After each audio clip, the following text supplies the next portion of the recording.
Football is America. If you don't like it, you can kiss your candy ass at the moment in time.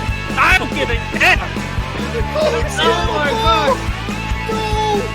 You love this. 30-27. Chiefs win. Chiefs win 30-20.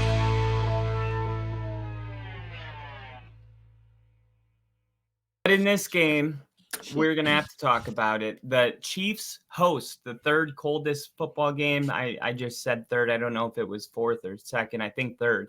Something like that, yeah. -30 wind chill, freezing. It was so cold that Patrick Mahomes' helmet cracked. Yes. That was insane. It's going to be the cracked helmet game. It's going to go cracked helmet game as the cracked helmet game. And all those old people that are like, football was way more tough in the 60s, then why doesn't the Ice Bowl have a cracked helmet? I mean, we're just asking the question. I'm just asking. That's all. I don't know. Maybe because we're stronger, faster. Maybe not smarter. Probably not. But bigger, faster, and stronger. Yes. Definitely not smarter. Yeah, I'll give that one to you. The Chiefs defense, man, they bullied the Dolphins. That's what's going to send Kansas City to the divisional round. And I don't know if it's Kansas City's defense or if it was Mike McDaniel's throwing like that meme you posted, the bubble screen to Tyreek or the bubble screen to Raheem Mostert. Like, yeah. And that's kind of how it was. Screen recording Mike McDaniel's press conference. I got to wait because he didn't show up for about 20 minutes. It was scheduled at 10:15. He didn't come in until like 10:40. I don't know what he was doing, but we were all waiting. And the comment section, yeah, probably.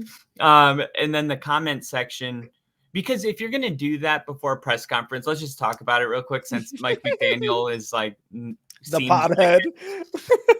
You can't do it and then go out there. Like you have to do it, and then you have to wait 15 minutes, and then you have to settle into your high, which takes another 10 minutes. It's a 30-minute endeavor. And then you're like, okay, I'm settled in. I'm going to go do it now. And then he comes out, he's like, where the fuck is everything so bright? You don't want to just fucking rip your pen and go out there and start peeking while they're asking you about your season being, like, holy shit, this was terrible. Jesus. Why does it sound so violent? I got to get out of here. Why is everyone yelling?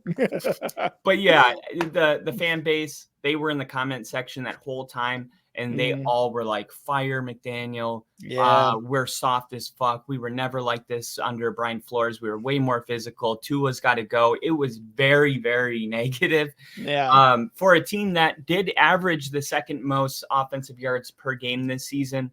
Yeah. The Chiefs do have a good defense, so I don't want to take that away from them. That's actually the only thing that kind of has them in this position.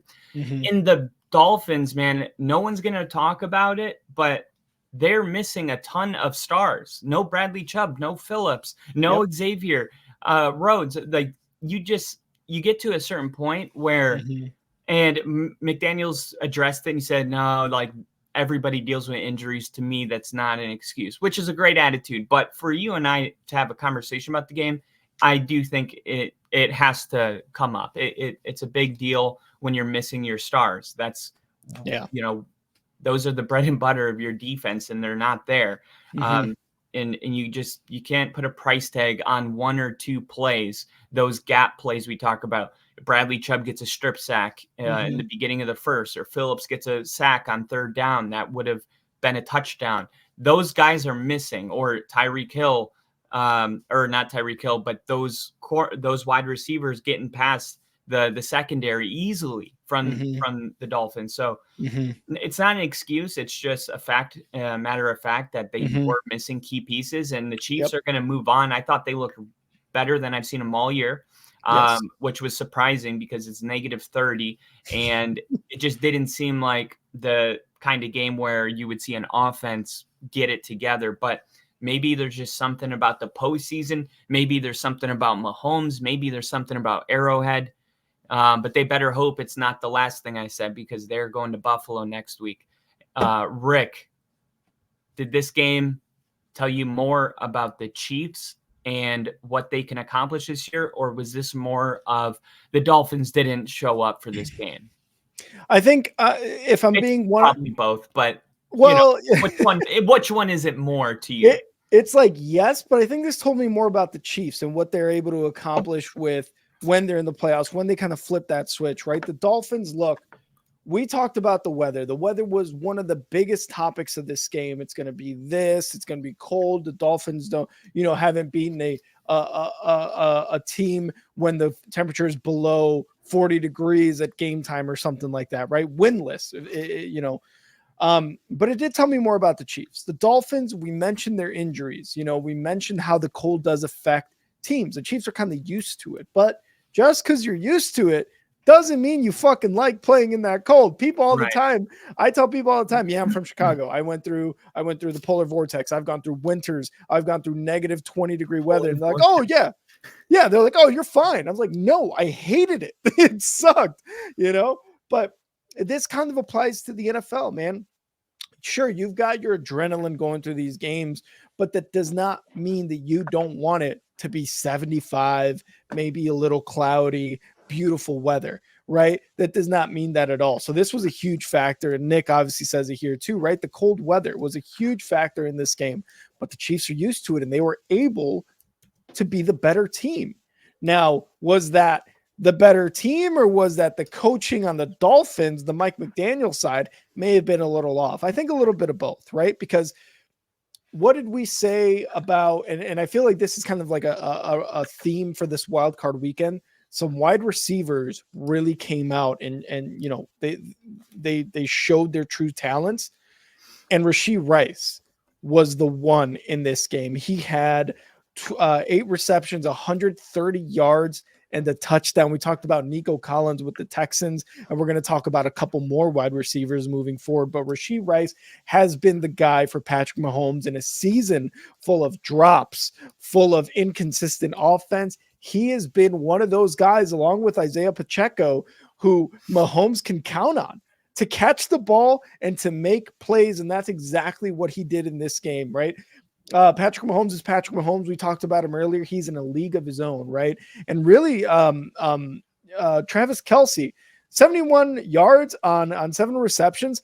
You look at that and you're like, that's a solid game, but not for Travis Kelce. It's almost like a quiet game, right? Like you're thinking double yards, almost 10, 11, 12 receptions in a game. But he had what some would call in recent years a quiet game for Travis Kelce. But yeah, man, Rashee Rice was one of Mahomes' favorite targets. And I think the play calling and how they were able to get this offense going in that shitty weather was one of the reasons that I think the Chiefs really, like, for me, was the Chiefs were the ones that showed what they can do and what they have been doing in the playoffs. The defense, we cannot discredit them at all.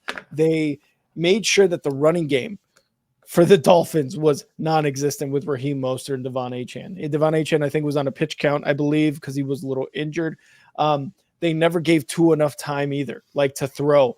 And they benefited a lot from the play calling on McDaniel's side.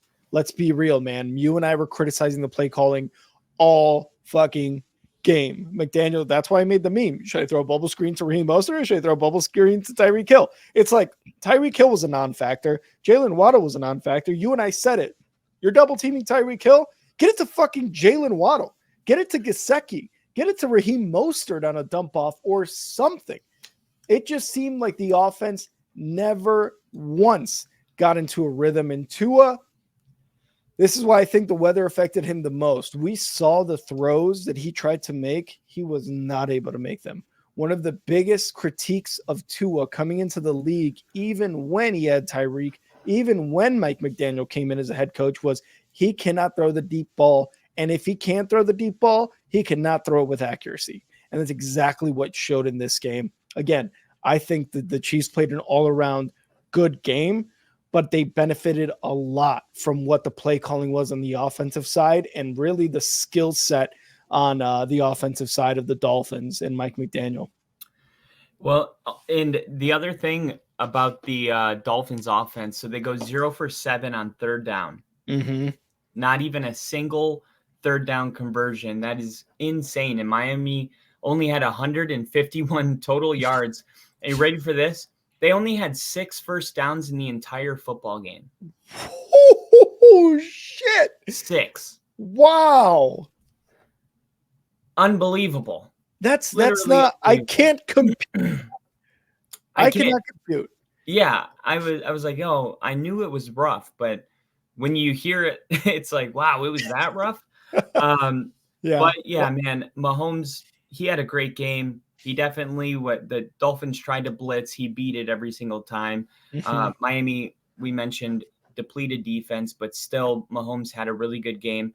Vic Fangio, a great defensive coordinator. I really do believe in him. I just don't know if the players are bought into his philosophy or what the deal is with that, because there's just certain guys where, in my opinion, they're so good at what they do that you almost have to keep the coach. Like Vic Fangio is a very, very good defensive coach. So that tells me like the injury stuff did matter. I highly doubt that Vic Fangio's defense would have been beaten like this with a healthy team. But not to make any excuses, they still didn't play very well defensively, and Mahomes did. He went 13 for 20 against the blitz, 139 yards and a touchdown pass. Mahomes is having a really great game, but my MVP in this one, it's going to be Isaiah Pacheco. Yeah. He was absolutely sensational. He had 89 yards on 24 carries, and he had the game-sealing touchdown. Mahomes really has that kind of luxury of a running game. It's not all on him. That he has a defense, he has a running game, and now it seems like, okay, well, Travis Kelce, 71 yards, Rashee Rice doing enough, 4 field goals from Butker. Okay, like everybody's doing their job, right? And with Mahomes on the team, it just seems like anything's possible. They could end up in the Super Bowl again. But one game at a time. The Dolphins didn't play nearly well enough for us to really gauge Miami. It's not like that Buffalo Chiefs divisional game where it's like Buffalo went home. Yeah. And we were like, oh, the Chiefs are going to the Super Bowl for sure. Yeah. Although just shot after shot. Yeah. Yeah. It was. So I think next week we'll learn a lot. That Buffalo Chiefs game, now they're going to have to play in Buffalo against a team that knows how to play in cold weather. And it might even be snowing.